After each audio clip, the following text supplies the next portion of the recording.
এখানে 4টা কলমের স্পেস খুবই দূরত্ব হওয়ার কারণে কলম টু কলম ভীমও গেছে এবং কি সেকেন্ডারি ভীমও ব্যবহার করা হয়েছে।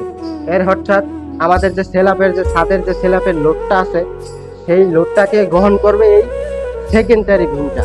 তো সম্মানীয় দর্শক শ্রোতা, কলম টু কলম যে ভীমগুলা পড়ে এগুলারে আমরা বলে থাকি প্রাইমারি ভীম। আর ভীমের উপরে যে ভীম পড়ে এগুলাকে বলা হয় আপনার সেকেন্ডারি ভীম। এই ভীমগুলা বিশেষ কিছু কারণে দেওয়া হয়। আপনার যেরকম ধরেন 4টা কলমের স্পেস যদি দূরত্ব হয়, আপনার একটা রুমের 4 কোণা 4টা কলম, 4টা কলমের স্পেস যদি দূরত্ব হয় তাহলে সেকেন্ডারি ভীম ব্যবহার করা হয় আপনার ছাদের লোড ক্যাপাসিটি করার জন্য।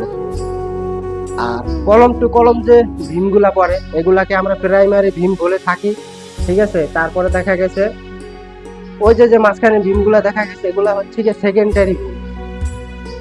এই ভীমগুলা দেওয়ার উদ্দেশ্য হচ্ছে আপনার ছাদের স্ল্যাবের যে লোডটা আছে সেই লোডটাকে ইনফ্লুয়েন্স করে রাখবে, সেই লোডটাকে ধরে রাখবে যাতে আপনার ছাদটা ডাউন না হয়ে যায়।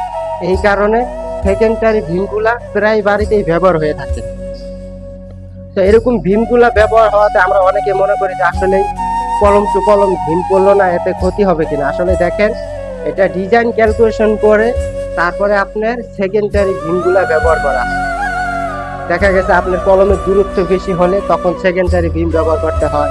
তারপরে দেখা গেছে আপনার গাঁথনির যে লাইনিংটা আছে সেই লাইনিং ঠিক রাখতে হলে আপনার সেকেন্ডারি ভীম ব্যবহার করা হয়। তারপরে দেখা গেছে আপনার রুমের স্পেস এবং কলমের দূরত্ব যদি বেশি হয় তখন দেখা গেছে সেকেন্ডারি ভীমগুলা ব্যবহার করা হয়।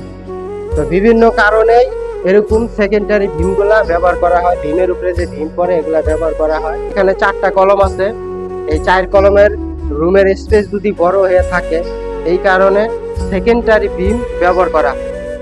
এগুলো আর কি বিশেষ কারণে ব্যবহার করা হয়। তো আমরা অনেকে মনে করি যে আসলে ভীমের উপরে যে ভীম পড়লে কি কোনো ক্ষতি হয় কিনা। আসলে দেখেন, ভীমের উপরে ভীম পড়লে এটাকে বলা হয় সেকেন্ডারি ভীম। এই ভীমটা ব্যবহার করা হয় আপনার ছাদের সাপোর্টের জন্য। যেরকম এখানে দেখাচ্ছি, এখানে 4টা কলমের স্পেস খুবই দূরত্ব হওয়ার কারণে কলম টু কলম ভীমও গেছে এবং কি সেকেন্ডারি ভীমও ব্যবহার করা হচ্ছে। এর অর্থাৎ আমাদের যে সেলাপের যে ছাদের যে সেলাপের লোডটা আছে সেই লোডটাকে গ্রহণ করবে এই সেকেন্ডারি ভীমটা। এই কারণে এই সেকেন্ডারি ভীম ব্যবহার করা হয়েছে।